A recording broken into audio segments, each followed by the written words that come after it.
If your job at a healthcare facility includes disinfecting against viruses, you know prevention is the best medicine, and maintaining healthy spaces starts with a healthy cleaning routine. Grainger's world-class supply chain helps ensure you have the quality products you need when you need them, from disinfectants and cleaning supplies to personal protective equipment, so you can help deliver a clean bill of health. Call 1-800-GRAINGER, click Grainger.com, or just stop by. Grainger, for the ones who get it done. Hello and welcome to How Did This Not Get Made? This is the podcast all about the movies you never saw, the scripts that were never filmed, and the ideas that never even made it to the page. My name is David Spencer. And my name is Daniel Kaka.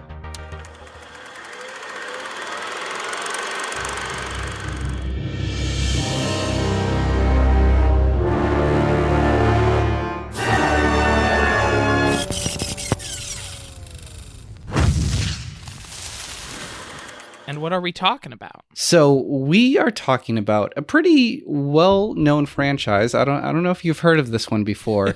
RoboCop. Yeah. We are talking more specifically, though, about a sequel that might get made, most likely won't get made, and also did not get made. You'll see once we get into the whole subject. But okay. Yeah. Getting ready for this podcast, I'd only seen the first one and was aware of there being sequels. And it's one of those movies where I'm not super into like 80s action movies in general. It's just not my genre. And so RoboCop was a movie that I was like, I saw years ago for the express reason of like, this is a movie I should probably see. And then I didn't remember like anything about it. But like I'll see people talk about it, especially after summer 2020 when there was lots of discussion of the roles of police officers in our society. I saw a lot of discussion around the movie RoboCop and what it says about law enforcement and what it says about the relationship of corporations and government and all of that jazz. And it was like, okay, this movie's actually got some interesting things to say. You know, I know people really love the director, Paul Verhoeven. It was good to rewatch it this time, but then 2 and 3 are just like, yep, those are more 80s action movies, all right. They are definitely swinging for the fences when it comes to 2 and 3, especially 3, and we'll go into that later on. Yeah. But this was a movie, and more specifically, a franchise that really surprised me, because I never really paid much attention to it before. I knew of it. I'd watched it a long time ago. It was definitely one of those, like, Michigan staple I was about to movies. say, like, I feel like that's one of those movies that's very, very well loved in Michigan. But of course, you're more on the west side of Michigan, and this is very specifically Detroit. I lived, I want to say, about a third of my life on the east side of Michigan. Oh, okay. It was not Detroit per se, but it was definitely metropolitan Detroit. It's like how we say we live in Los Angeles, not technically Los Angeles, but we're definitely like in the metropolitan area. Yeah.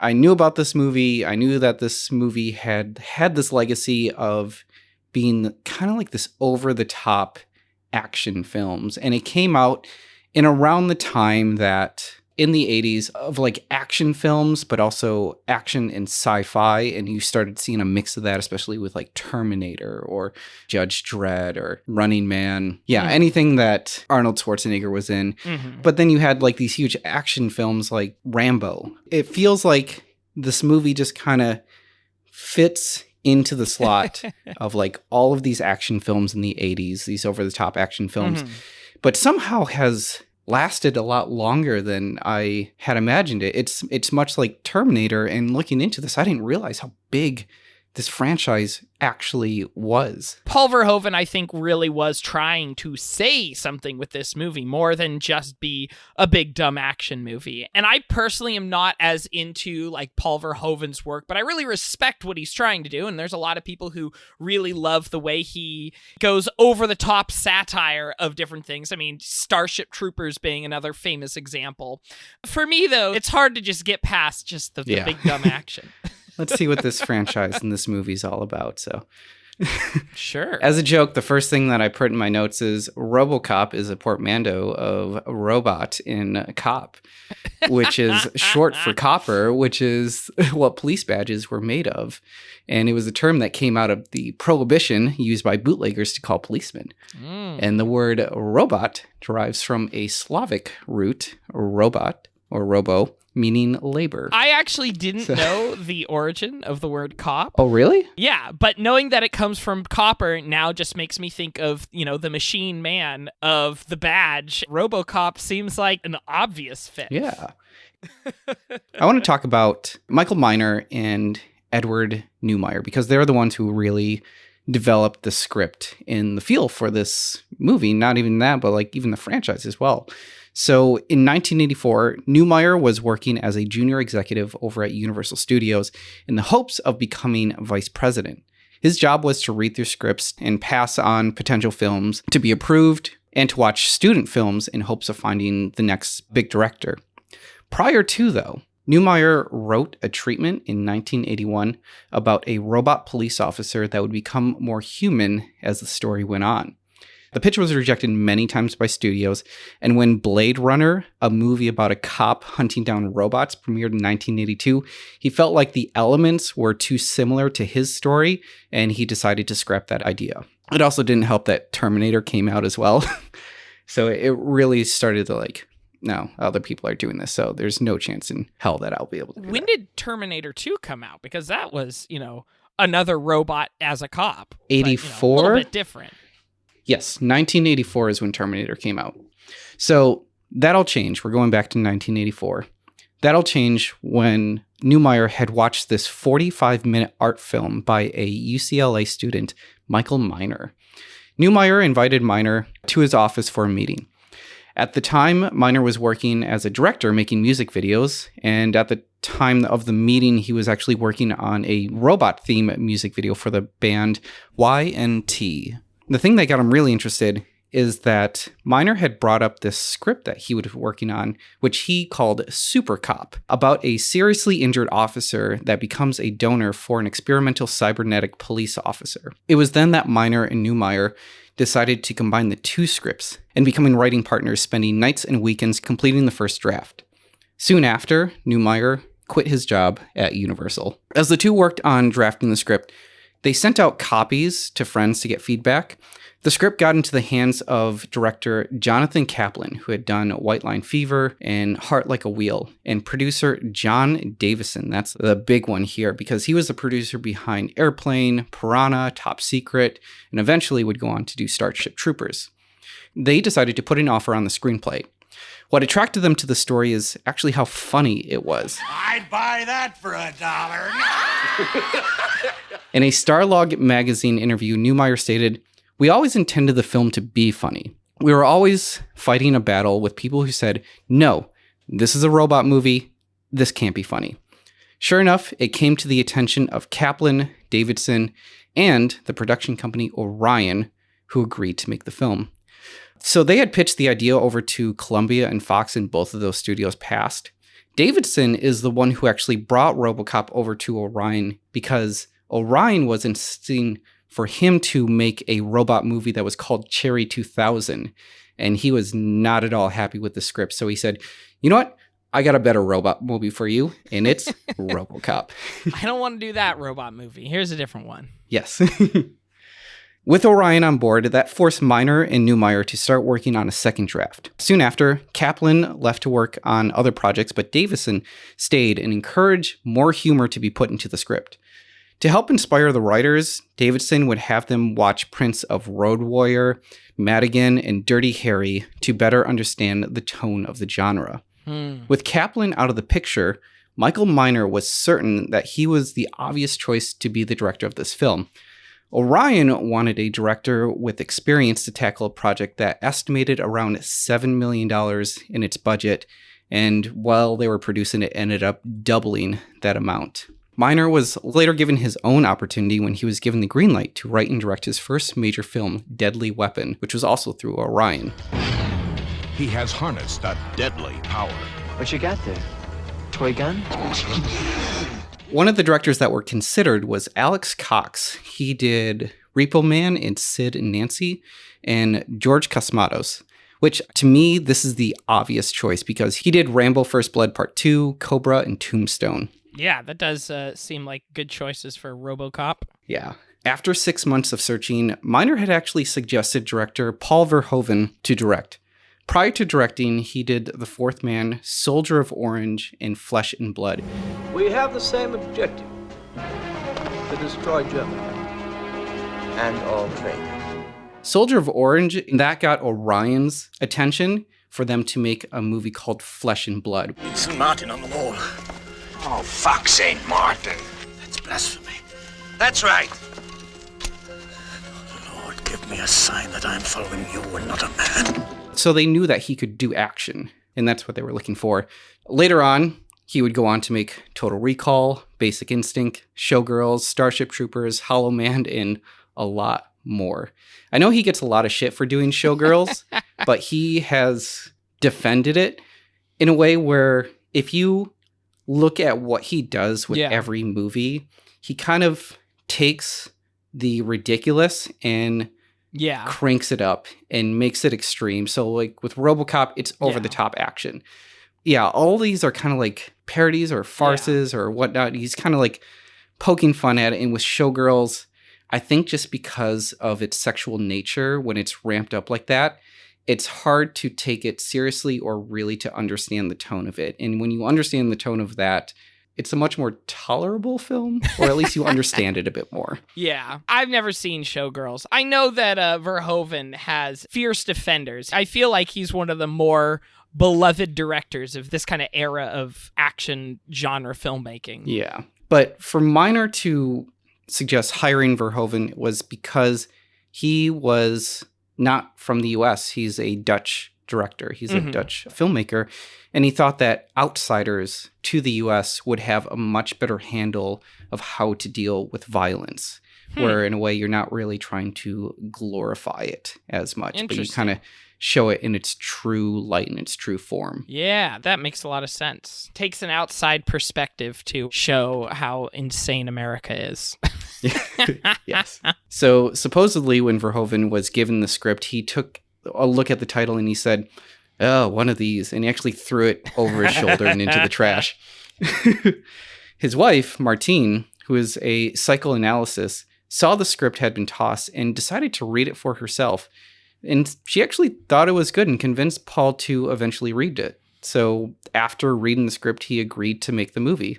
For Verhoeven, though, English is his second language. So when it came to a lot of the jokes and the humor, he would oftentimes have to go to Miner and Neumeier, who are always on set, and ask them, like, why is this funny? Or can we do rewrites for it? So it was nice to have him on set in anything that he wanted to change. Like, you had the writers there to make that change and get their permission to do it. Verhoeven is somebody who, at this point, is mostly known for English language films, but it's so interesting thinking about directors where English is not their first language directing an American production. Like, I think all the time about what the set would have been like for Snowpiercer, you know, Bong Joon-ho, this Korean director, and I don't know how much English he speaks at all, because I know he usually has like a translator for press things or anyways, it's really interesting to think about those conversations. Like, okay, why is this funny? Can you help me make a joke that makes sense in English? Yeah. And I'm trying to even think of like say if you were in charge of going to a different country entirely, you don't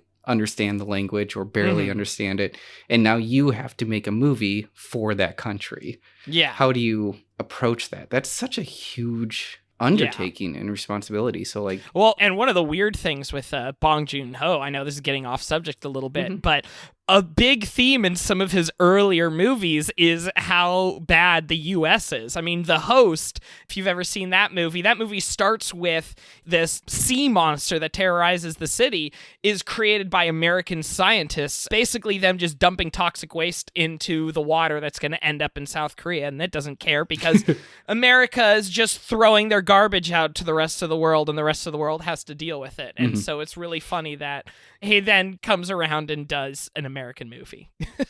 You reminded me of, it was a conversation I had with my roommate because we were watching the newest Godzilla movie, and I had told her that Godzilla originated in Japan was a metaphor for the nuclear bombs that were dropped on them during World War II. And she had no idea that was the case. And we thought it was really funny that now American production companies are now taking on this story, which is very anti-American, or it's showing like the horrors of what America could possibly do to other countries. Yeah, absolutely. And now we've taken that and we've franchised that. Yep. So this movie has a lot going for it. And the reason why it stands the test of time is because of the themes of anti-fascism, anti-capitalism, anti-privatization throughout, all while being disguised as like this B-level action film, which kind of serves more like a satire or a farce. Well, I think there's also another element of the very, very human story, the modern day Frankenstein story that is there. Like, that is a really universal kind of idea. And, you know, it really is meaningful at the end of the movie when it's like, what's your name? And he says Murphy, and he's accepting his own humanity. And so it's like within the larger conflict of corporations, there is a really personal conflict as well. Yeah. And it's incredible how they were able to like kind of balance all of that. Like, that was the thing that shocked me the most when I first watched the movie. I was like, oh, it's just going to be fun action. It's like, oh, I'm learning something, and now I'm angry at corporations. Actually, on the 20th anniversary DVD commentary, producer John Davison stated that this was a politically liberal film done in the most violent way possible, calling it fascism for liberals. The reason contributes to the fact that Michael Miner was someone who lived in California during the Reagan years and experienced a lot of the damaging policies. Growing up, he even protested the Vietnam War. Yeah. This movie is anti-Reagan? What?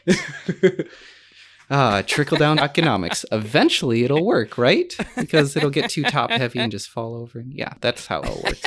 So yeah, he had to experience Reagan not only as the president, but also as the governor of California. Mm-hmm. Ed had his experience in the corporate world and understood the politics and how business worked and how they could become corrupt. So it was perfectly matched together. Yeah. What the film fed into was this idea of being a vigilante, seeing crime on the street, which in the 80s, crime was on the rise, especially in cities like New York City or Los Angeles. And the films that were showing us how to deal with it, with like Dirty Harry or Death Wish, these were more like right-wing approaches to dealing with crime and a lot of like lower tier crime and not really dealing with the bigger issue. RoboCop was the first major film to show that crime and wrongdoers can be manipulated by people that are wealthy and have a lot of power, and exposing white-collar crime. Okay, we're getting into some of the casting here. So before Peter Weller, other leads to play the main character, Alex Murphy, were Rutger Hauer, Michael Ironside, and Arnold Schwarzenegger, because, of course, he's the biggest star in the 80s. Like, might as well just give him a chance. Literally, he is physically the biggest star in the 80s. Yeah. I mean, he was in the Terminator, so they're like, yeah, he can play a robot. We know he can do that, so yeah. But Weller got the role because he was the only actor who could actually fit in the RoboCop suit. Makes sense. It is one of those suits that does make you think about, like, especially when he's got his faceplate showing, you know, when he's got the helmet off and you just see his face. Mm-hmm. Like, obviously, I assume that there's prosthetics going basically just right up to his eyes and everything to make it look like it's stretched over the metal frame. But it is one of those suits that does make you think a lot about, like, how do they fit him in there? How does that work? Yeah, I'm paraphrasing the story, and I'm probably getting the numbers wrong here, but I heard that the first time that they tried to get him into the suit, it took him 10 hours to like make sure everything was there. But as the production was going on, like they shaved down the time, and I think they got it down to like 2 hours to get him into that RoboCop suit. But about that suit, that was designed by Rob Bottin, and he had just gotten done doing The Thing. So he had done all the special effects to The Thing.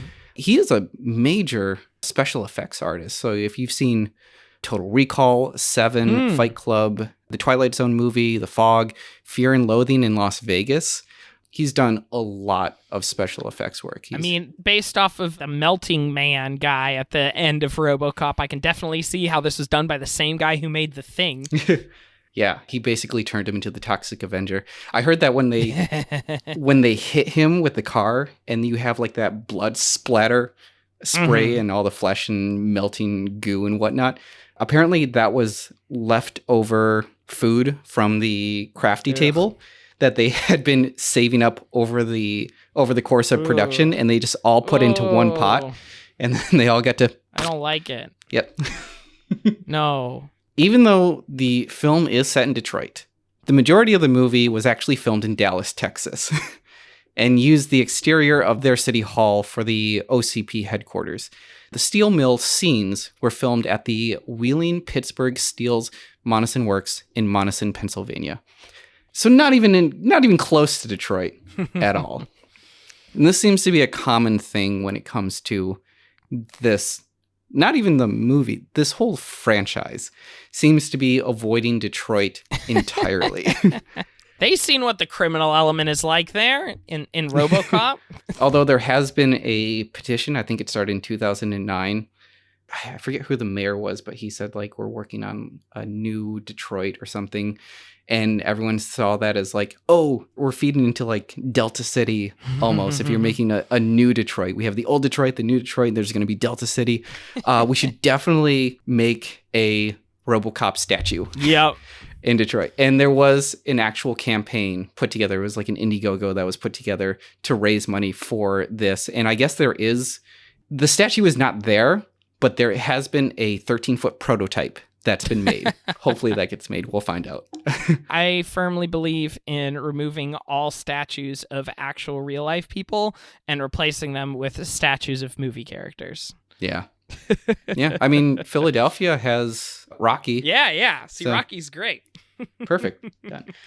So RoboCop was released July 17th, 1987, and it was a hit, making $53.4 million in the box office.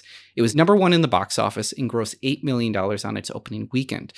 Additionally, it made an extra $24 million in U.S. video rentals. Like, this is huge. And this is an R-rated movie. This is around the time where people believed your film isn't going to make money in theaters unless it is PG or PG-13. Mm-hmm. That's incredible that it was able to make that much. Yeah. So obviously, a sequel is in order. And Orion had a franchise on their hands. So soon after, like most movies, there was a novelization of this film. And on top of that, there was a Marvel Comics adaptation. It was a black and white film adaptation that came out in October of 1987. So RoboCop, technically Marvel superhero. If you're nothing without this suit, then you shouldn't have it. So in 1988, Data East and Nihon Busain developed and released the RoboCop arcade game. Serve the public trust, protect the innocent, uphold the law. Which was a 2D run-and-gun side-scroller with 7 different levels. With the movie being NC-17, mostly because of the violence, especially when Murphy is turned into Swiss cheese. Mm-hmm. But one way that RoboCop could appeal to kids is by making it into a cartoon. Yep. You know, like the Toxic Avenger. Officer Murphy is outfitted by OCP with bulletproof titanium robotic parts and with computer-enhanced motor and sensory capabilities.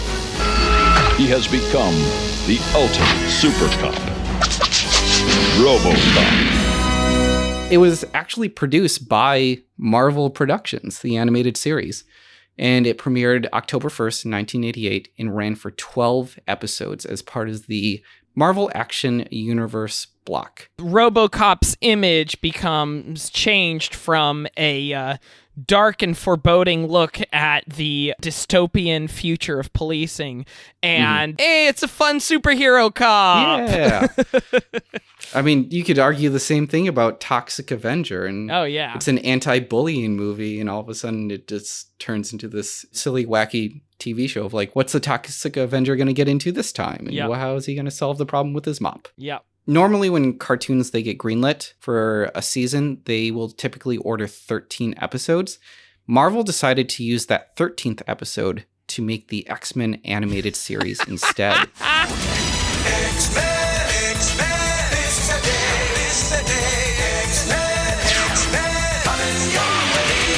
without RoboCop, we wouldn't have the X-Men animated series. Oh, that's amazing.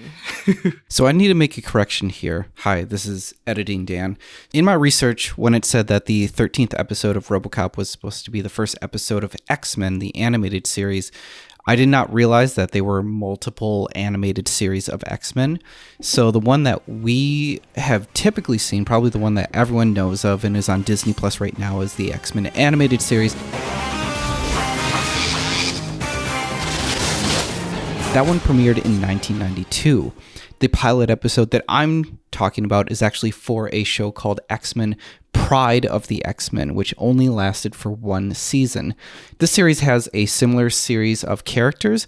After watching this, it's a lot of fun to do, and I highly recommend it. In the pilot episode, we have a opening narration by Stan Lee. This is Stan Lee of Marvel Comics warning you to look around you. Your classmates, your friends, you never know which one of them may be a mutant. And Wolverine doesn't have his dark, gravelly voice. Instead, it's a comical Australian accent. In fact, the voice actor for it, his name is Patrick Penny. He's an American voice actor who put on this very strange Australian accent. Of course, it's all been real. Get with it. The X-Men don't have room for whiny brats. Highly recommend watching this pilot. It is wildly entertaining. Anyway, back to our regularly scheduled program. In 1988, Ed Neumeyer and Michael Miner began working on a sequel which was titled RoboCop II: The Corporate Wars. And this is the film that I'm talking about. I realized I didn't mention this at the top of our episode, but like this is the movie that did not get made. Before they made RoboCop 2, there was this script that we're working on. There was this script, and this is specifically what we are talking about. Here's the plot for this particular script. On Christmas Eve, a bank is robbed by a group led by the Weasel, who is armed with a military cannon. RoboCop confronts the group and guns down several of them, disabling their truck in the process.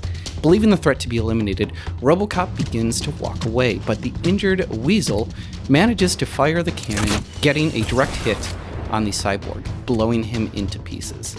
25 years later, we catch a glimpse on the news about riots in New York Plex. For some reason, I think it's the corporation that's kind of been taking over all of the U.S., but a lot of these places have like Plex added to the end of it. Yeah.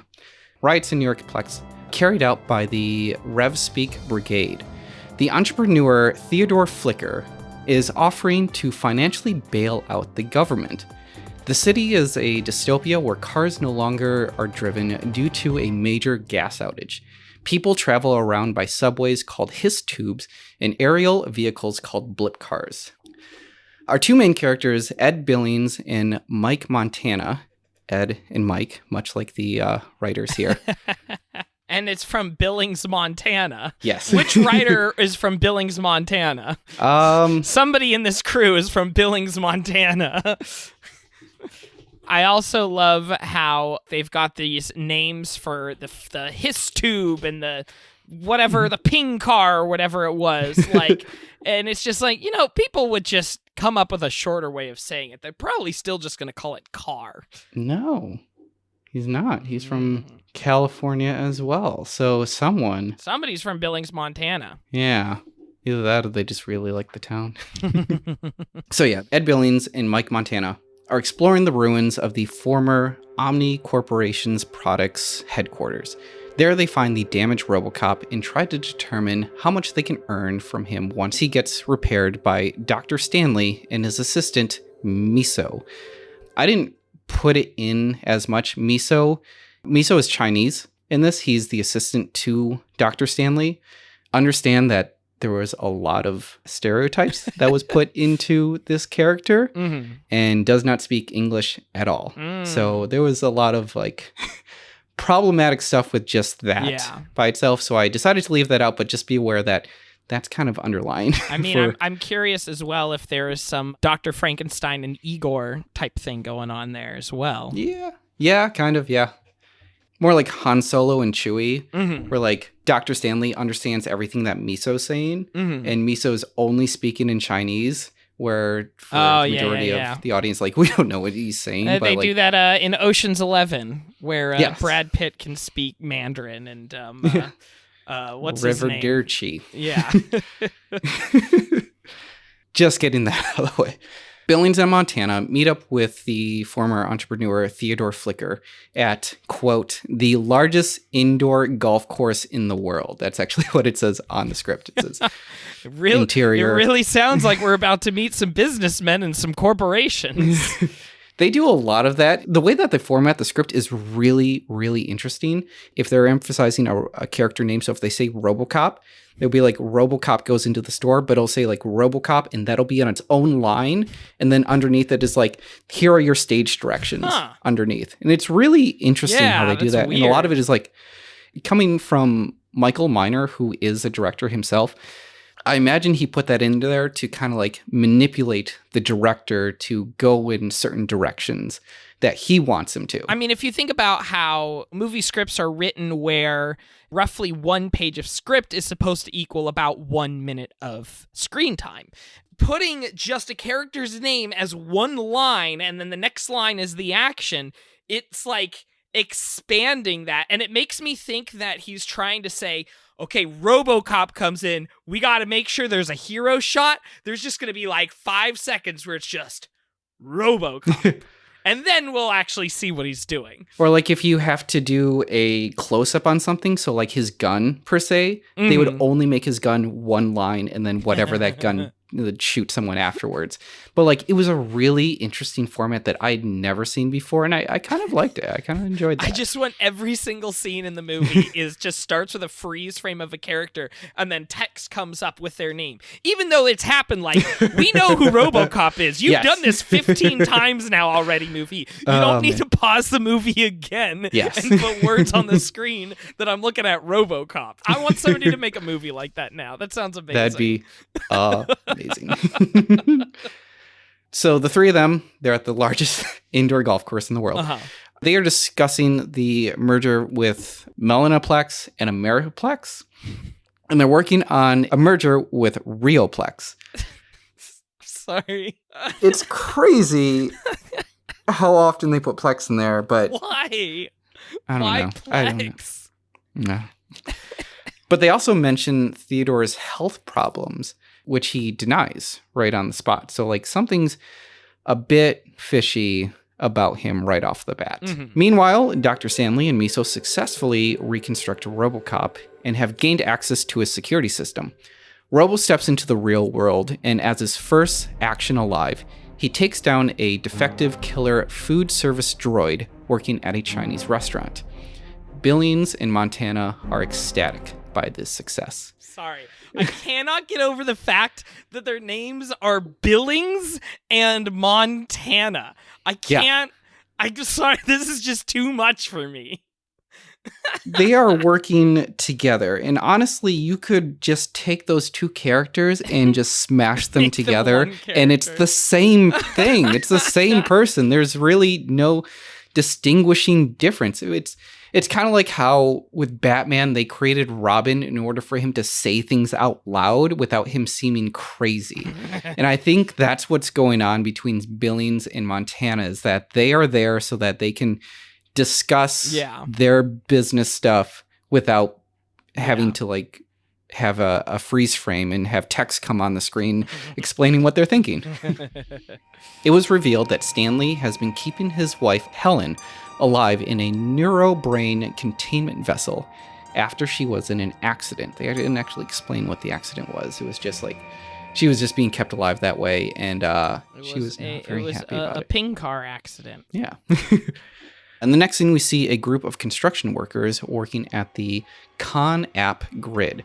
One of them is using a drug called Smudgenick, a black liquid that you squirt into your eye. His laser welder is endangering everyone around him. So he's taking drugs and he's using a laser welder. So as RoboCop attempts to de-escalate the situation, the welder, high out of his mind, points the welding gun at his head and kills himself. RoboCop sees a suspicious stranger and follows him through nightclubs and droid brothels. I assume that the patrons aren't the droids. Yes. And it's the staff who are the droids. Although I would like to see one where it's the patrons are all droids. That sounds like a very interesting brothel. That's like Community. They're like, Animal hospital, the animals are the patients. That makes sense. in the script, it's revealed that he is following a character called Mr. O, and he is eventually killed by Robo. In RoboCop 2, if you remember, there is a drug epidemic, but in that case, it is called Nuke, and it is like this little thing that you just inject into your neck. Nuke. The most addictive narcotic in history. Theodore Flicker's lackey, Commander Barnes, is now suspicious of Billings and Montana. Plus, Dr. Stanley has outed them to Flicker. Meanwhile, Billings and Montana make a deal with Danson, who is a urban terrorist, and they make a deal with him so that he can take out Flicker, who is the big entrepreneur who is about to bail out the U.S. government. Stanley is taken captive by Barnes. He opens his brain and extracts a memory to get information about Billings, Montana, and most importantly, RoboCop. Sorry. Now it's just like, I'm going to crack open his brain to get information. Billings, Montana has a population of... We got to really rewrite this guy. In the next scene, the terrorists attempt to attack Flicker, but they are not successful in killing him. In a news report, Barnes has been accused of distributing the drug Smudgnik, and then that leads into a public execution of one of the terrorists to set an example. And just before they kill him, his gang busts into the room, killing everyone in the room, preventing this execution, this public execution from happening. If you remember pretty much every RoboCop, they always make this emphasis of like you show the news like right away, or you have like those news breaks, those TV breaks. This is basically one of those moments where they kind of show what's going on nationally and then they bleed into the public execution, which is never really been done before, that it actually like bleeds into a scene like that. It's usually like the TV shuts off and then you go on to the movie, but it was interesting that they went in this direction. RoboCop is awakened by Helen. She is able to telepathically communicate with him through the neurobrain. It's weird, I know. But she reminds him that he does, in fact, have free will, even though Dr. Stanley has access to his security system. But that she has been waiting for someone like him. Barnes and his men break into the lab. They hack into RoboCop's system and take control. Barnes first uses RoboCop to evacuate innocent citizens out of Metroplex 3, using a deafening sound that emanates from his chest. RoboCop tries to resist, but Barnes continues to control him and uses him to break into Metroplex. Meanwhile, Flicker accuses Billings and Montana of conspiracy against him during one of their meetings. Afterwards, Billings and Montana enter a crypt grid where they reveal Flicker's real body, a thawing, cryogenically frozen, lifeless body. So they had created a cyberclone to hide the fact that Flicker has been dead for 10 years. Now, Billings and Montana meet up with Danson again to try and begin not just eliminating Flicker, but they are going to actually begin a coup with a bomb against Metroplex. It wasn't really clear in the script, but Barnes, he actually disposes of RoboCop once he helps get him into the city and like evacuating it and breaks into Metroplex. So he disposes of them. RoboCop is then found by one of the gang members. His name is Junkyard, and he's actually being dragged behind a car. When they asked where he found him, he said, "In the junkyard. It's in my name." The gang attempts to strip him for parts, but RoboCop fights back and destroys them. Are you familiar with Gabriel Gundacker? Yes, I am. One of his vines, it was called like Getting to Know Your Neighbors or something like that. And it was just him going out into it next to a building going, "Hey, what's your favorite movie?" And then a bunch of voices just going, "RoboCop, RoboCop." Hey, what's your favorite movie? RoboCop is everybody's favorite movie, apparently. I did notice that in the script, I know I keep repeating RoboCop in the script just because even the writers were sick of writing it over and over again. They just called the main character Robo, and it's just implied and understood that's who it is. Yep. Billings and Montana, they meet up with Flicker again. But he is in an oddly cheerful mood despite the assassination attempt and offers them RealPlex with no strings attached. During the meeting, it's made completely clear that Flicker is indeed a robot, and he actually beheads himself. He takes off his head and places it on the desk while he's conducting the meeting. Like, that is definitely a power move right there. You can literally try and cut the head off of this beast, but even with my head off, you still can't stop me. That's got to be in some of those business books of the negotiation tactics. If you can remove your head and put it on the table, they're not going to be able to say no. Yeah, you have everyone's attention. You mean business. Billings and Montana notice that he's starting to glitch, though, but they just kind of brush it off to the side. They get into a blip car. They're going to go off to secure the RealPlex merger, and then the car explodes, crashes, and kills them both. Oh, Billings and Montana are gone. I know, but like I said before, they could just be one character, and we didn't need both of them there, but... Their last names really should have been Detroit and Michigan. It really should have. So then we cut to President Bixby Snyder, who is signing the Flicker Amendment into law after Congress has voted nearly unanimously for it. I think like 3 people voted against it. But this was the amendment for Flicker to bail out the US government. So RoboCop is walking through a rundown city. Barnes sends out these 3 decon droids to destroy him. I actually wrote down what it actually said in the script describing what a decon droid is. So a deconstruction droid has circular blowtorch devices where their mouths should be and mean incisor-like tearing appendages. Sparks fly and hot metal falls as the droids move through the door, and its spot welder tail crackles as it's hitting the side of the building. So it kind of has like the scorpion tail to it. Yeah. In a way, which would have been awesome to see. We cut to a show called Face the Plex with J.J. Jameson, interviewing the president and Flicker about the success of the amendment, claiming that Theodore is truly the savior of the 21st century capitalism. Just then, Danson and his gang take over the program. They shoot and kill JJ and take the president and Flicker hostage, claiming that they are political criminals. Robo continues to infiltrate Metroplex and makes his way to the Neurobrain platform where Miso and Helen are located. Meanwhile, at the studio lights dim and switch to red emergency lights. Back to the Neurobrain platform, or the lab. Helen then downloads herself into Robo, and Miso picks up a laser welder and they go off to fight.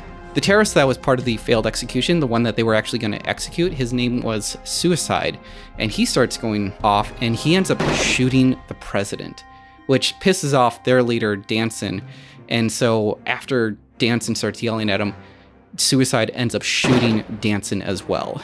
Back to Robo, he faces off with Barnes' minions. In the script, they are known as IGS, or the Internal Grid Security, and they are dressed in like these crash suits, these robotic suits that help protect them. He makes his way over to Barnes and uses his chest vibrations to eventually kill Barnes. So like this emanating like chest thing is supposed to be something that like really annoys you and like pushes pressure on your head or brain or whatever it is.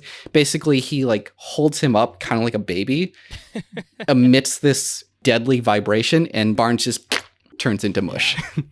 Back to the TV studio, Suicide is fucking around on TV and taking smudge. Flicker negotiates with him so that he doesn't detonate the bomb. Robo is making his way to the studio. Flicker and Suicide are negotiating with each other, and Suicide is basically putting out all of these offers saying like, I want my own island. And Flicker's like, you got it. It's like, I want respect from everyone. He's like, you got it. You like whatever Everybody you likes want, you now. Put it on the table. I'm going to give it to you as long as you don't detonate that bomb. So they're going in for the handshake. And just as they were going in for the handshake, Flicker decides to punch Suicide in the heart and rip out his heart. Basically, just doing a whole, Kalima. Yeah, Kalima. So yeah, he punches out his heart and grabs the detonator. And he actually says, That's what I call power negotiation. As evil as Flicker is, like, he shows a lot of like dominance in every single scene that he's in, and I am all for it. Robo arrives, claiming that he is under arrest for impersonating a human being in terrorist engagement of the Plex. Just as he's about to push the button to detonate the bomb, Robo shoots him. Miso beheads him with the laser welder. Flicker is still alive because remember, he's a robot. And in his last effort, he says, "I own you," to like make him stop from whatever he's doing. And just at that moment, RoboCop goes, "I quit," and throws his head out the window, just like trying to redo the firing the guy in the first movie and then throwing him out the window. Yeah. Yeah. I mean, it's the perfect way to end this story. In the end, they set up the sequel.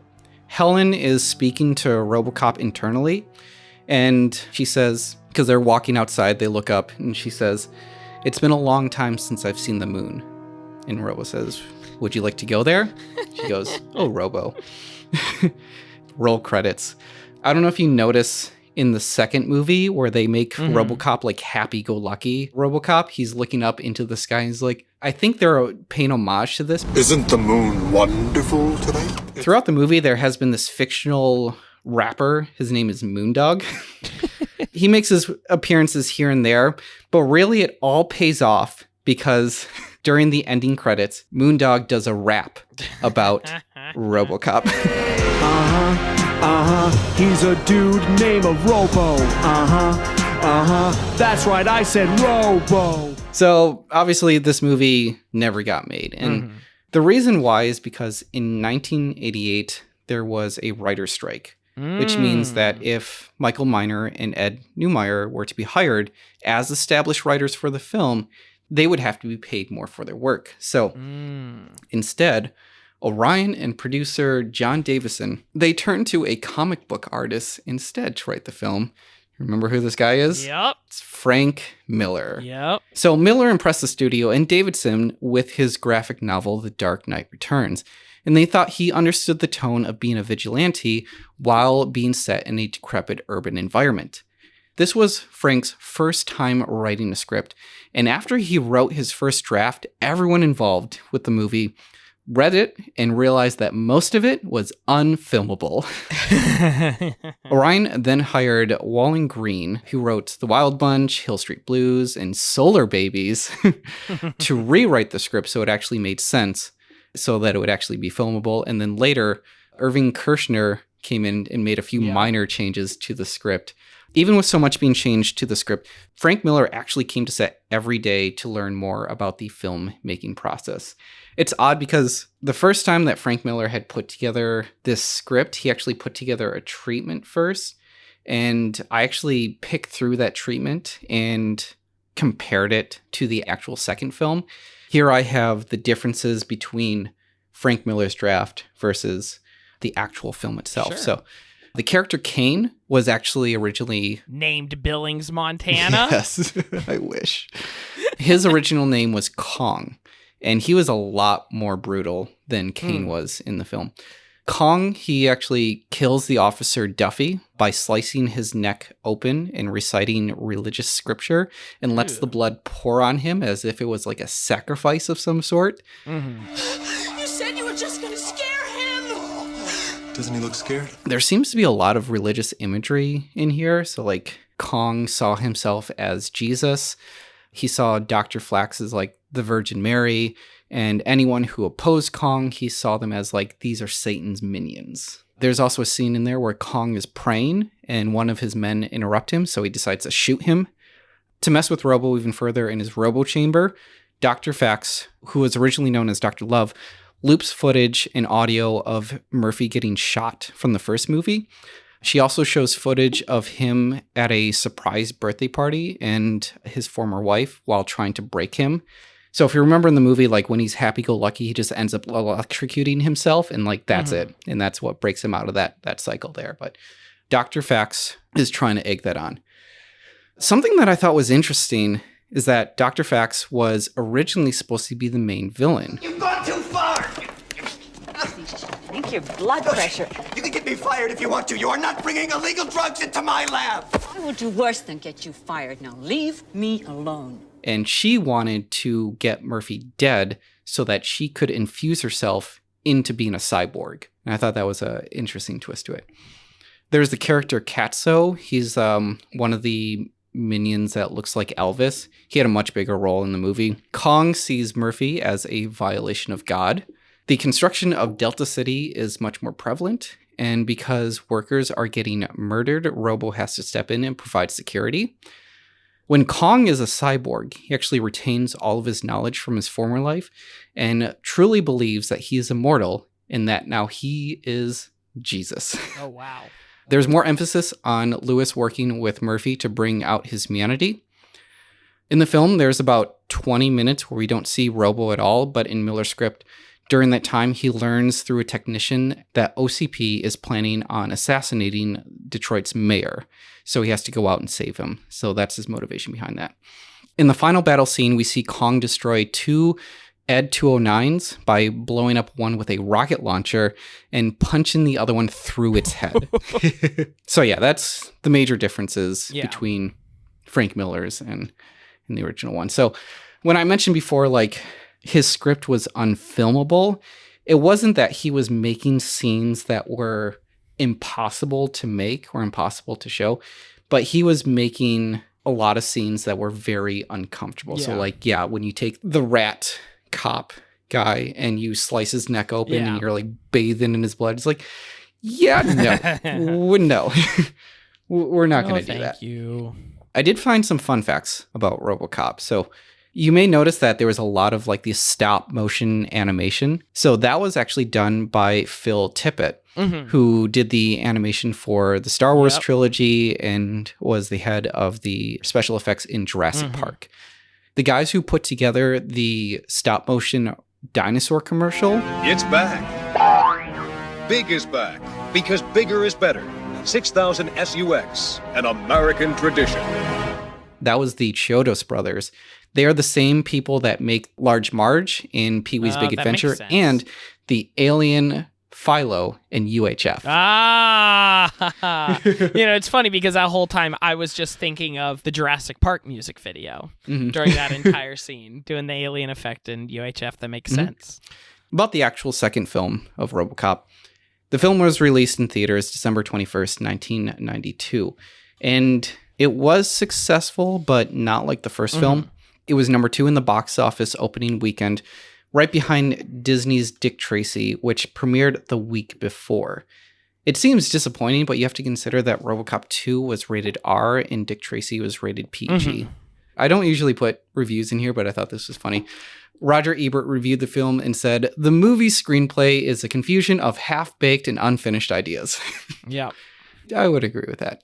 Regardless, with the $25 million budget, the film grossed $45.7 million in the box office and had an additional $22 million from video rentals. Like the first movie, there was a novelization, there was a video game, and there was a 3-part mini-series graphic novel adapted, again, by Marvel. So Marvel Comics not only produced the film adaptations, but actually created a 23-part series that chronicles the story of RoboCop between the first 2 movies. The series ran from March 1990 to January 1992 and was written by Alan Grant, who I believe he created Judge Dredd and he worked on a bunch of Batman. Yeah, that's really interesting. I was watching a video essay from YouTuber Jack Saint about RoboCop, and he was talking about how the Judge Dredd comics served for some inspiration for RoboCop in the original screenplay. So that's kind of interesting that it kind of came full circle like that. It was also written by Simon Furman, who worked on a bunch of Transformers, so adapting those as well. And it was illustrated by Lee Sullivan, who worked on a bunch of Doctor Who comics. Sometime in 1991 to 1992, Dark Horse Comics acquired the license to RoboCop, and with that, Frank Miller developed a 4-issue miniseries, RoboCop versus the Terminator, which explains how Murphy's brain got linked to Skynet, which would eventually help create Terminators. The comic also turned into a video game released by Sega Genesis. It was also on Sega Game Gear, the SNES, and the Game Boy. You're terminated. The Genesis version was voted the bloodiest game in 1993, according to Electronic Game Monthly. That's hilarious. RoboCop is able to like fuse himself into so many of these other properties. So like, yeah, him being a Marvel superhero, and then for him to be a part of the Terminator world as well, and being the cause of it. Like the whole story's insane that RoboCop learns that he is the reason for this thing to happen. So like after he connects with Skynet, he has to go back in time to prevent himself from being part of Skynet. And then you have Terminators going after him to stop him, going after himself to stop going after. It's so weird and bizarre, but it's great. But Frank Miller's involvement with RoboCop continued when he decided to take another shot at writing the script for RoboCop 3. He was hoping to include a lot of the themes and ideas cut from the second film and include them in this. Unfortunately, a lot of his script was altered by director Fred Decker, who did Night of Creeps and The Monster Squad. Miller was fed up with Hollywood, and in a 2005 interview while working on Sin City, he quoted by saying, "I learned my lesson. Don't be a writer. The director's got the power. The screenplay is a fire hydrant, and there's a row of dogs around the block waiting for it." To be fair, there's a lot of things that were going against this film. Orion at the time was going bankrupt and was bought out by MGM. This was happening while they were in production of RoboCop 3, which soon happened after RoboCop 2. Had things gone to plan, RoboCop 3 would have been released in 1991 and not 1993. Another reason is that MGM was hoping to make this film PG-13. Now, the first two movies were R, and knowing Frank Miller's dark style, a lot of that he came up with was cut out of the final product. Another big change they had to deal with was the actor who played Murphy, Peter Weller, was unavailable because he was working on a David Cronenberg's Naked Lunch. When I started writing Naked Lunch, people offered their opinions. Disgusting, they said. Pornographic, un-American trash. Unpublishable. This movie, the third one, is wildly entertaining. And I would say, like, this is on my list of movies that are so bad, it's great. And strangely enough, it's relevant to our recent history. There's evictions. There's children being separated by parents. There's corporate takeover. There's Nazis. Huh.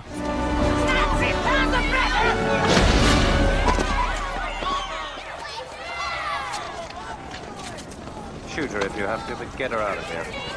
Yes, sir.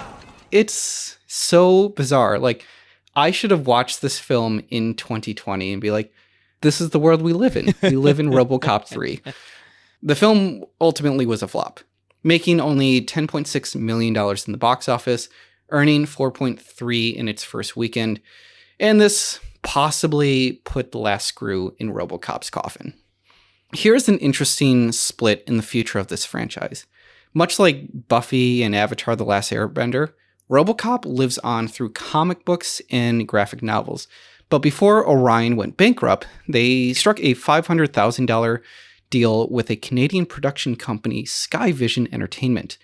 The studio used the unproduced RoboCop II Corporate Wars script and used a lot of the ideas to develop a 2-hour-long pilot and the 21 additional episodes for its first season. Even though RoboCop is set in Detroit, mostly filmed in Dallas, this series was filmed in Toronto and Mississauga, Ontario. The series aired from March 18th, 1994 to November 26th of the same year. The show was not renewed for a second season, most predominantly because of the cost. Each episode was costing the studio about $1.2 to $1.5 million per episode to produce. That's a 90s money. Yeah, that's a lot. Like, we look at Game of Thrones in its peak, they were spending like $10 million per episode. Yeah. So, again, Peter Weller did not play Officer Murphy. It was actually played by actor Richard Eden instead. I'm not programmed for acting. Sorry, it's all right, it worked. This isn't really relevant, but I did want to list off the list of villains that were in the series because some of them are really funny. There's Millardo, OCP executive Chip Kraken. There's William Ray Morgan, a.k.a. Pudface, Vlad Molotov, and then Dr. Cray Z. So meanwhile, Dark Horse Comics took full advantage of the RoboCop franchise. From October 1992 to January 1993, they released a 4-part series called RoboCop Prime Suspect, created by John Arcudi and John Paul Leon. The events in this comic took place after RoboCop 3. From July 1993 to November, they released a 3-part RoboCop film adaptation put together by Stephen Grant and Hong Nguyen. From September to December of 1993, we got a 4-part series issue called RoboCop Mortal Coils, which was done by Stephen Grant, again, and Nick Gazzo. This story took place in Denver, Colorado, rather than Detroit or Delta City.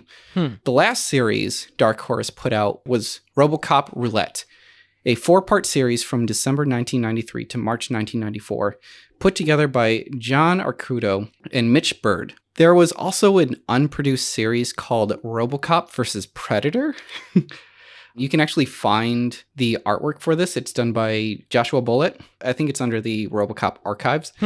Dark Horse did later on release in the year 2000 a series called Aliens vs. Predators vs. the Terminator. Now, you add RoboCop into that, and I am all for it. I really want to see that. In 1998, another animated series was attempted, now with MGM behind the production, with RoboCop Alpha Commando.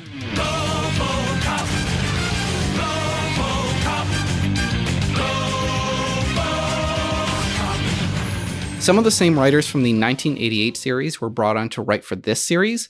The series takes place in the year 2030, although in the pilot they say 2020, so it's a bit confusing there, but they eventually corrected after the first episode. But we know that with pilots, usually the pilot's made, they have to shop it, and then eventually gets picked up. So usually there's always those inconsistencies there. But 10 years, man. In the show, RoboCop has been deactivated for 5 years before he's powered on and assigned to assist the high-tech federal group Alpha Division to help defeat the terrorist group DARK, which stands for Directorate for Anarchy, Revenge, and Chaos. Jesus. The series premiered September 7th, 1998, and lasted for 40 episodes. In this, Robo is played by the Canadian voice actor David Shabolov. Why is the old arm moving? I guess I miss it. I was kind of attached to it. In 2001, we saw a resurgence of the franchise with RoboCop Prime Directives, produced by Fireworks Entertainment. I'm composed of titanium. I don't believe you are. Your move. The series was written by Brad Abraham and Joseph O'Brien and supposedly takes place 10 years after the events of the first RoboCop, ignoring the plot that was brought up in the sequels, TV shows, and the comics. For the role of Murphy, the production reached out to Richard Eden, the actor who played Robo in the Canadian RoboCop series, but through unknown circumstances, he actually turned down the role. Instead, Robo was played by another Canadian actor, Paige Fletcher. This series consists of 4 feature-length episodes: Dark Justice, Meltdown, Resurrection, and Crash and Burn, each of them with a runtime of about 95 minutes. They premiered in January 4th of 2001 and went on to January 25th of the same year. We're going back to the comics now. In 2003, Avatar Press obtained the rights to RoboCop and made a huge splash right off the gate.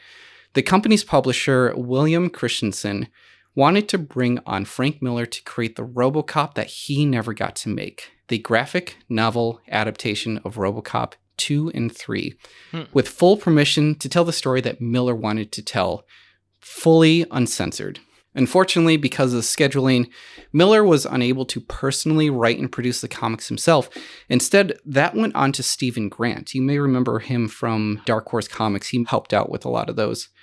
Yeah, he did the RoboCop 3 adaptation and RoboCop Mortal Coils. The head illustrator was Juan Jose Rip. Frank did have a lot of say in the comics, though, and actually was approving the story and the illustrations, and even provided the cover art for all 9 of the issues. The series was released in July of 2003 and went on to January of 2006. During Avatar's run with the property, they also produced 2 one-off RoboCop comics, which was Killing Machine, which came out in August of 2004, and Wild Child in January 2005, both of which were written by Stephen Grant. In 2006, Dynamite Entertainment obtained permission to make more RoboCop comics. The series were all written by Rob Williams and illustrated by Fabio Neves. The first series was RoboCop Volume 1 Revolution, a 4-issue series set in the 80s. The comic brings RoboCop back to his violent roots. In a 4-issue series, Terminator/RoboCop Kill Human, Murphy travels back in time and emerges in the middle of John and Sarah Connor's assault on cybernet systems. He comes face to face with the second time-traveling Terminator. What model are you? I'm a cop, Terminator. I am not subject to human law. In the final series, the 4-part issue RoboCop Volume 2 Road Trip, that lasted from December 2011 to March 2012, and that continues the first story from Revolution. In 2013, Boom Studios then obtained the rights to the RoboCop comics. The first move was to republish the Frank Miller Avatar's RoboCop in larger print, and additionally rebrand it as RoboCop Volume 1, 2, and 3, and made it into an omnibus, and they also reprinted RoboCop vs. the Terminator. So it seems like Robo has a pretty good life when it comes to the comic book world. But the movie was still in talks. Now, let's back up to around The movie The Corporate Wars is still floating around? Kind of, yeah. So like making a new RoboCop movie was still kind of floating around out there. So we're going to back up to the year 2005. So it was Screen Gems. They're owned by Sony Pictures. They announced that they were going to be making a RoboCop film. The film was going to be produced by Michael DeLucia, and it would involve the producer John Davidson and writer Ed Neumeyer. In November 2006, an anonymous informant told BloodyDisgusting.com that the production was halted, stating the studio was no longer interested in a remake. In 2008, MGM took over, and they made the announcement that they are now working on a RoboCop remake, and even made a poster that was displayed at the Licensing International Expo that read RoboCop, coming 2010. At the 2008 San Diego Comic-Con, Darren Aronofsky announced that he would be directing the 2010 remake with writer David Shelf, who wrote The Haunting, 13 Days, and Road to Perdition. When MGM was asked about RoboCop at the 2009 Comic-Con just a year later, they simply put that they were having availability conflicts with Aronofsky. He and Schiff are still working on the movie, but they were going to push back the release date to 2011. During pre-production, though, Aronofsky was also shopping around his film Black Swan, and soon took priority when Protozoa Pictures and Overnight Productions decided to finance the film. Aronofsky also claimed that there was a lot of disagreements he had with MGM because they were pushing for the film to be in 3D. He was quoted saying, "With the right project, I'm totally into 3D. Scorsese's working on a 3D film. This is Hugo. Yeah. I'm very curious what that's going to be. Like everyone, I thought Avatar was an incredible experience. I'm also interested in what someone like John Waters would do in 3D. That's when it starts to become more interesting, when you start seeing it used in a very interesting, different ways. There is a backlash at this point, and that's because it's been overexposed. Just because people are rushing to bank in on it, there's no doubt that interesting things are going to be done in 3D. So Mary Parent, which you may remember from the Halo movie episode, she was actually one of the producers behind that movie. She was working at MGM at the time, and she was the one who was pushing for the film to be in 3D because of the success of Avatar. Yeah. On March 2nd, 2011, it was announced that Aronofsky was replaced by Brazilian director José Padilha. He got a lot of attention because of his film Elite Squad and the sequel Elite Squad: The Enemy Within. With up-and-coming writer Joshua Zunemer to put together the script. His only notable film that he's written is Patriots Day, but his script, Infiltrator and Villain, was listed on the blacklist and even had Leonardo DiCaprio attached to it.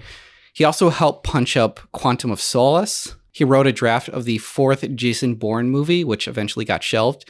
And he wrote a 175-page draft of Dune for the Dune remake. One of those writers who has been working for a while. Even if he only has 1 or 2 credits to his name, he's actually got his fingerprints all over the place. Yeah, he is all over the place. It's just like he just can't catch a break. Yeah.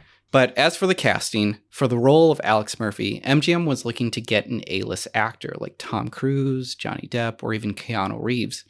But they were also looking into Michael Fassbender, Matthias Schoenaerts, and Russell Crowe for the lead role before settling on Joel Kinnaman to play Robo. What kind of suit is this? It's not a suit, it's you. He was a relatively unknown actor, but you may know him as Rick Flag in Suicide Squad. He's also Stephen Holder in The Killing. The film was made with a budget of $130 million, the largest budget that this franchise has ever seen. But it did pay off. It made $242.6 million in the box office. And like the first 3 films, yes, it did get a graphic novel adaptation that was put together by Boom, and they called it RoboCop The Human Element. It was reported in 2015 by Den of Geek that Sony was working on a sequel, but it remained in development hell. Boom was still releasing a series of RoboCop comics.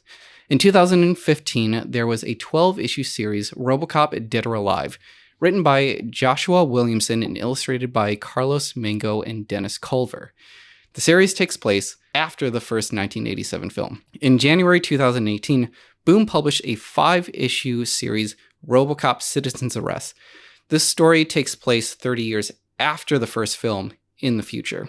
In 2018, it was announced that Sony was making another RoboCop film, RoboCop Returns, and it's not the sequel that you're thinking of. So it wasn't going to be the sequel to the 2014 film, but instead, this was going to be a sequel to the 1987 film, ignoring the other sequels, the other storylines, much like what they did with Jurassic World. And this was going to be directed by Neil Blomkamp. He had an interview with Deadline discussing it. He's quoted saying, "The original definitely had a massive effect on me as a kid. I loved it then, and it remains a classic in the end of the 20th century sci-fi catalog, with real meaning under the surface. Hopefully, that is something I can get closer to in making a sequel. That is my goal here. What I connected to as a kid has evolved over time. At first, the consumerism, materialism, and Reaganomics, that's the 80s theme of America on steroids. But as I've gotten older, the part that really resonated to me is identity, the search for identity. As long as the human component is there, a good story can work in any time period. It's not locked into a specific place in history. That's so cool about RoboCop is that it's like good westerns, sci-fi films, and dramas. The human connection is really important to the story well told. What draws me now is someone searching for their lost identity, taken away at the hands of the people who are benefiting from it, and seeing his memories jogged by events. That is most captivating. The other thing I'm really excited by is the chance to work again with Justin Rhodes. He has added elements that are pretty awesome to a sequel that was set in a world by Verhoeven. This is a movie I would love to watch." So when you mentioned before that the thing that you really loved about RoboCop wasn't really like the overarching theme, but like this idea of identity, like it's definitely there. And for Blomkamp to come in there and realize that, I was like, oh, you nailed it on the head. Perfect. Yeah, absolutely. Absolutely. Yeah. It's our futuristic Frankenstein story. Yeah, it really is. Nice shooting, son. What's your name? Murphy. I mentioned Justin Rhodes before. He was the writer for Terminator Dark Fate. Now, he was hired to write the script, and it was going to be based on Neumeyer and Miner's unproduced sequel. In a tweet, Neil Blomkamp announced on August 14th, 2019, that he was no longer going to be the director of the new RoboCop film. but RoboCop Returns was still in production. It was rumored that the studio scrapped a lot of the original ideas, and Blomkamp wasn't happy with the changes. Blomkamp was also pushing for Peter Weller to be part of the film. So far, there hasn't been an official announcement for it, but the closest we got was a series of KFC commercials, which featured Peter Weller reprising his role as Robo. Howdy, folks. Try my $20 fill-up. You have 10 seconds to comply. You now have 5 seconds to comply. 4, 3, 2. Try any $20 fill-up at KFC. Editing Dan here again, realizing that there's so much more about RoboCop that I never expected, and I love making these discoveries. So after looking into the KFC RoboCop commercials, turns out there was another series of commercials featuring RoboCop, but these ones were actually done in South Korea. In fact, in the 1980s, there was a fried chicken commercial where RoboCop emerges out of the TV, like the girl from The Ring. It comes out and asks for fried chicken and then, I guess, steals this family's refrigerator. It's kind of very intrusive. Oh, what the hell fried chicken? There was a string of other commercials as well that featured RoboCop. Like there was a ramen commercial. RoboCop 変身寝袋だ RoboCop 電動歯ブラシだ And a bug spray repellent.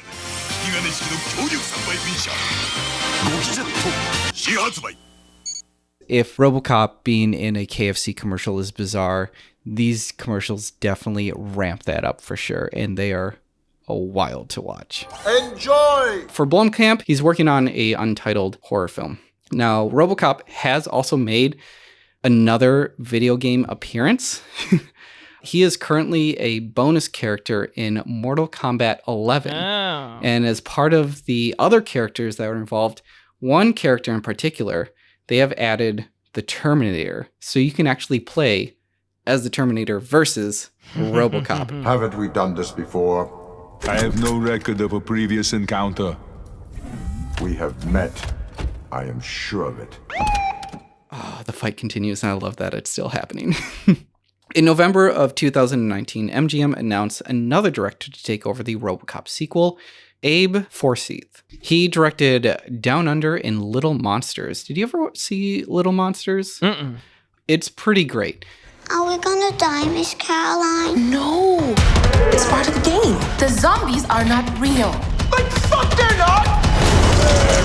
And I think for RoboCop, I think he's a great match. I love the idea that Neil Blomkamp was going to take over for this, but knowing this guy's chops as far as humor goes, I think he's a really great fit for doing a RoboCop sequel. That's a movie with Lupita Nyong'o in it, right? Mm-hmm. I remember hearing the pitch and thinking it sounded really intriguing.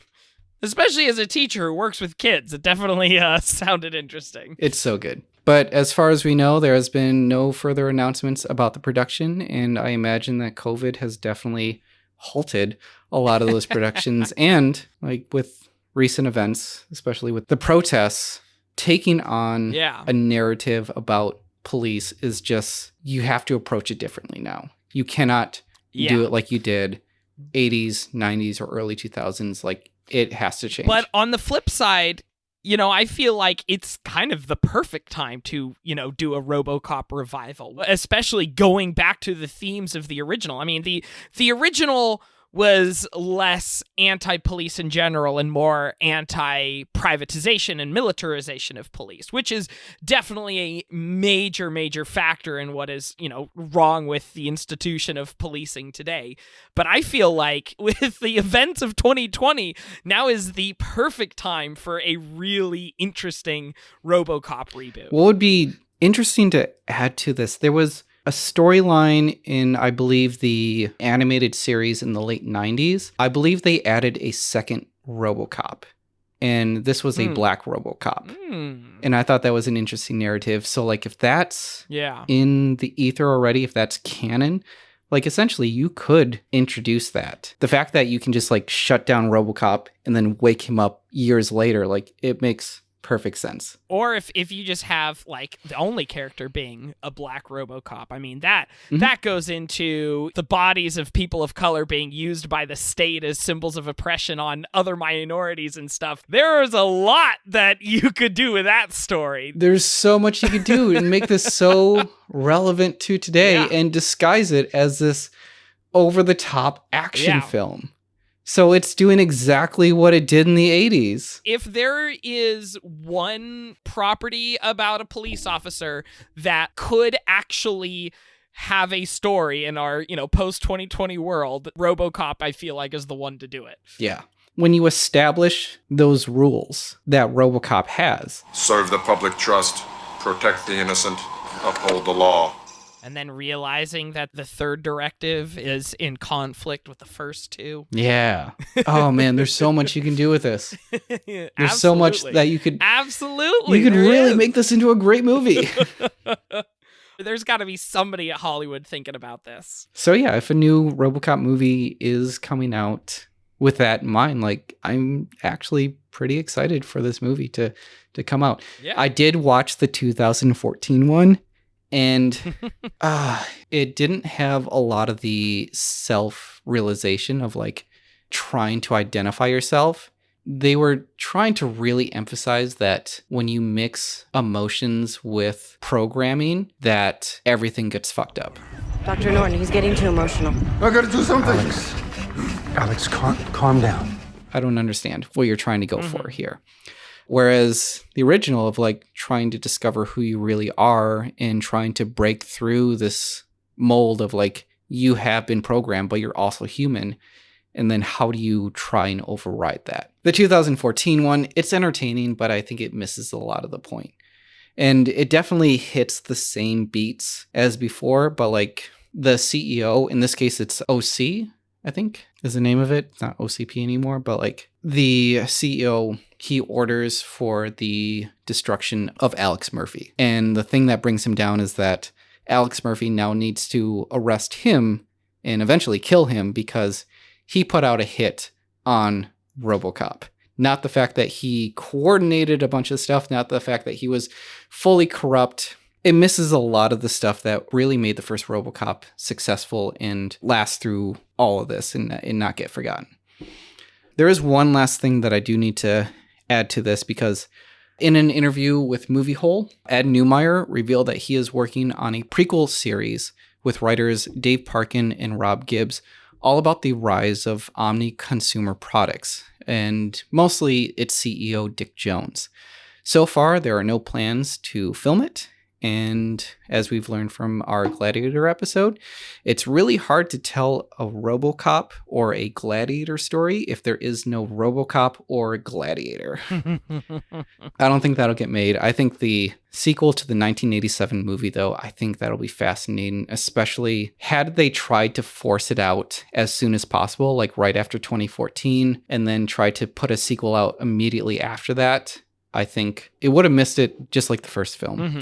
So the fact that we are potentially getting a RoboCop film post 2020, it's going to be fascinating to see how they approach this. Yeah. But yeah, that's RoboCop II, The Corporate Wars. All right. I kind of hope that they keep that name too. Yeah, well, it's a good name. And how familiar are you with Cyberpunk? The game? Well, so the video game is based off of an RPG from the 80s, like a pen and paper RPG from 1988. And I didn't know there's a big part of the lore of that game is the Corporate Wars. So that title makes me think of Cyberpunk. Interesting. I don't think I want to see the original RoboCop 2. I do want to read the Frank Miller RoboCop volumes. I just want to watch that original script, but make sure every single character's name is a city and a state. Yes. Every single character. Mm-hmm. RoboCop changes his name to Officer Detroit. That's RoboCop 2. All right. Well, Thank you, everybody, so much for listening. You can find more episodes of this podcast by going to our website, pipedreampodcasts.com, where you can also find our other shows like Come On Fahookwa Pods, Escape from Vault Disney, The Weird Alphabet, and more. Also, while you are there, check out our Patreon page. If you support us on Patreon, that helps pay for our feeds. Just $2 a month will get you access to a special monthly bonus show, and for $5 a month, you'll get access to all of our show notes. We really, really appreciate all of the patrons that we get there. If you want to reach out to us, we're on social media at HDTNGM on Twitter, at How Did This Not Get Made on Instagram, and you can send us emails with your suggestions to notgetmade@gmail.com. We would love to know if you have any other suggestions for future projects that we can cover in season 3. Yeah. That's going to go ahead and wrap us up for today. Thanks, everybody, for listening. Thank you. Let me tell you all a tale about a man in a machine. Well, he came into this world without a hope or a dream, but the cat's got more soul than you or me. What he do be so cool, it's making history. He's a dude named Robo. That's right, I said Robo. No sense complaining. Cause he'll catch you anyway.